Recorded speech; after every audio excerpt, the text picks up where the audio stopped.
Si j'arrivais aujourd'hui à faire une œuvre qui ait le même impact émotionnel qu'un morceau de musique, ou qu'un moment dans un morceau de musique, ou qu'une note de musique, je serais vraiment très, très heureux.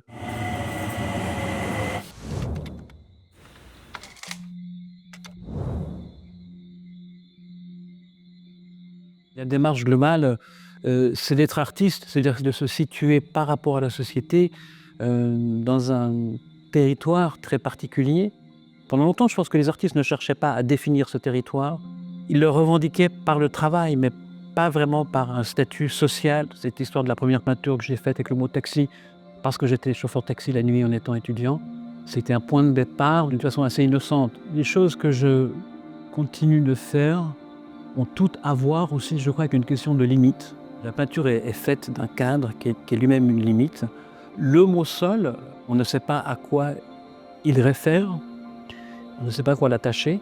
Qu'est-ce qu'il y a avant, après? Donc celui qui regarde peut-être invente le récit. Ça peut devenir presque performatif de le répéter et d'entendre le son du mot jusqu'à en oublier le sens. La ville de Nyon a cette sensibilité, hein, l'intérêt d'avoir demandé, réalisé plusieurs commandes publiques avec des artistes. Donc je découvre cet endroit, c'était en automne, il y a une très belle lumière et moi j'étais seul, j'arrive dans cet endroit.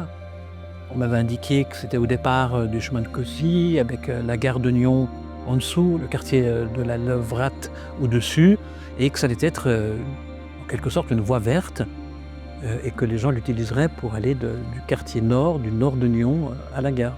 Et l'idée de mesurer le temps que je mettais à pied de la gare au bout du chemin, côté quartier nord, m'est venue tout de suite. Alors je mesure ça et je vois 4 minutes, je refais 2-3 fois, toujours à peu près 4 minutes. Et moi, c'est 4 minutes.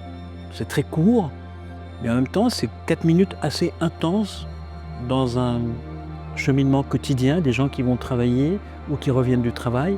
Je pense que ces 4 minutes près du chemin de fer, c'est un moment où peut-être on prend conscience de quelque chose de particulier.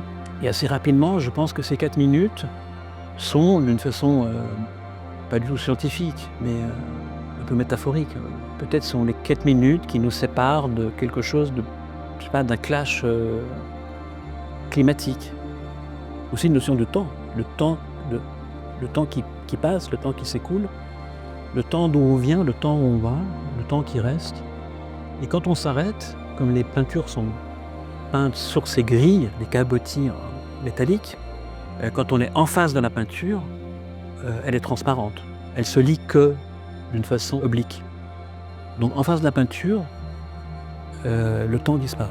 Donc on a tout ce rapport culturel, et c'est vrai que l'histoire du temps est une question de culture, que chaque culture probablement a un rapport au temps différent, et que les journées même ne s'organisent pas du tout de la même manière. Sur les différents endroits du monde, le travail n'est pas pensé de la même façon, le rapport au travail, aller au travail. Mais quand on s'arrête à Nyon, sur ce passage, et qu'on regarde la 3e minute, elle n'existe plus, le temps s'est effacé puisque la peinture passe à travers. Et on voit le paysage derrière.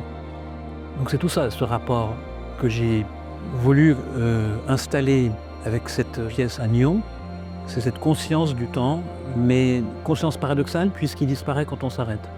Ça voudrait dire qu'il faudrait être tout le temps en mouvement pour le ressentir.